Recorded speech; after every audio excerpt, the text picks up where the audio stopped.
starting these many months. The eyes of the world are upon you. The hope and prayers of liberty-loving people everywhere march with you. In company with our brave allies and brothers in arms on the fronts, we will bring about the destruction of the German war machine, the elimination of Nazi tyranny over the oppressed people of Europe, and security for ourselves and the free world. Your task will not be an easy one. Your enemy is well-trained, well-equipped, and battle-hardened. We will fight savagely.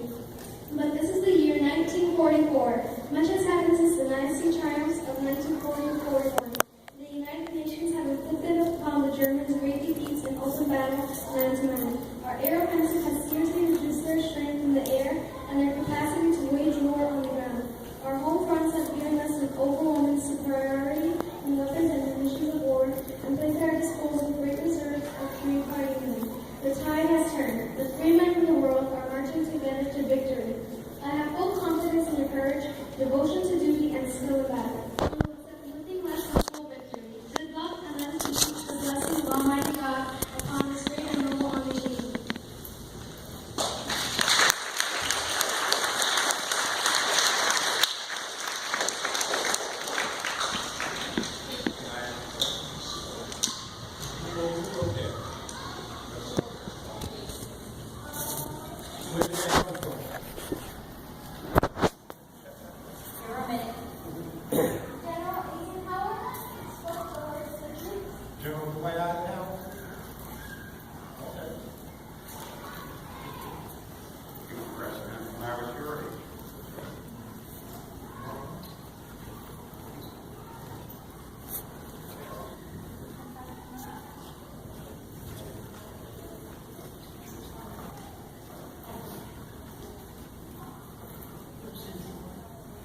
All right, boys and girls, before I introduce these fine gentlemen here, I'd like to thank Kaylee. So that speech that she just read was from General Dwight Eisenhower. As this gentleman said, General Eisenhower was Commander-in-Chief on June 6, 1944, at the invasion in D-Day, Normandy, France. That was the beginning of the end for Nazi Germany. Now, World War II, I don't know how much you guys know about World War II. World War II, we, the United States, together with Great Britain, Russia, France, and other countries, were fighting against three countries which wanted to take over the world: Germany, Italy, and Japan. Now, two names you may not be too familiar with. The leader of Italy was a man named Mussolini. By the way, Mussolini, when he was a kid, he was a real bully. You kids know about bullies, right? Mussolini was such a bully that his parents had to keep changing him when he was a kid from one school to another. And when he grew up, he became leader of Italy and he became an even bigger bully. The leader of Japan was a man named Tojo, Hideki Tojo. And actually, all three of the leaders of these countries were bullies in their own way. Now, I mentioned the leader of Italy, the leader of Japan. I'm trying to think. What was the name of the leader of Germany? Yes, Hitler. Hitler, that's right. I don't know that much about Hitler. I'm going to guess what the kids know. Was Hitler a nice man? No. I didn't quite hear you. Was Hitler a nice man? No. Okay. All right, now, these two gentlemen directly to my right, they both fought in World War II. They both fought against the Germans.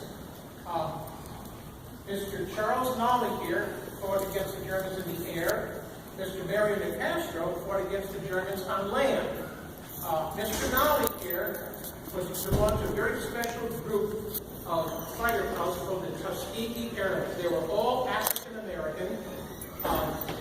They proved themselves in combat, and actually made strides towards civil rights too, because before the Tuskegee Airmen, many people did not think that African American men were capable of flying planes, much less shooting down enemy planes. But they proved themselves capable on both counts.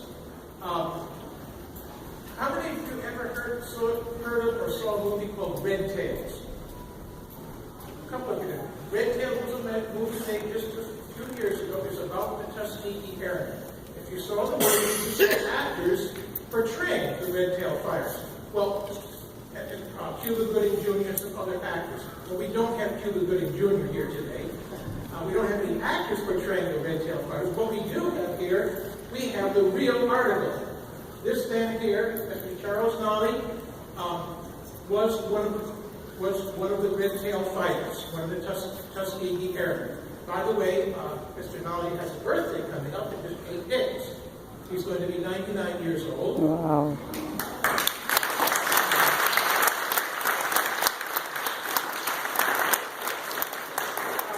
The second gentleman here, the blue shirt, Mr. Mario Nicastro.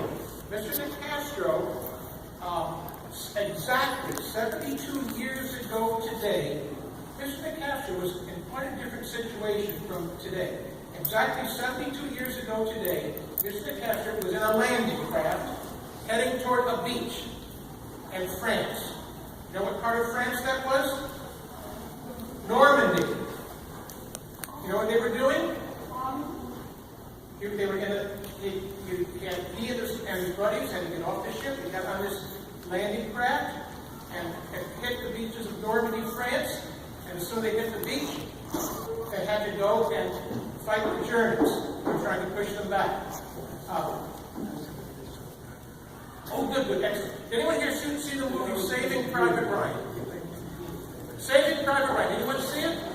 If you saw that movie, about the first 20 minutes of that movie, that's what Mr. Nicastro was going through.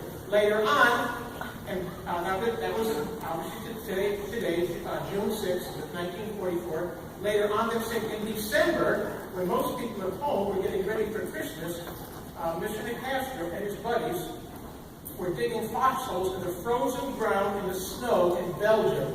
They were in the biggest battle that Americans were in the war called the Battle of the Bulge. And they had to fight now with the Germans, they had to fight the extreme cold.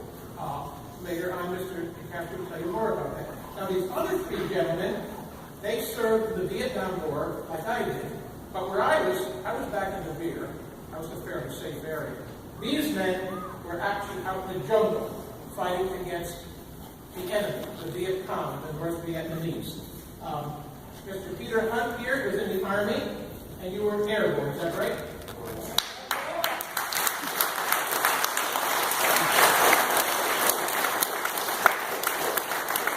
Does anyone know what we mean by airborne soldiers?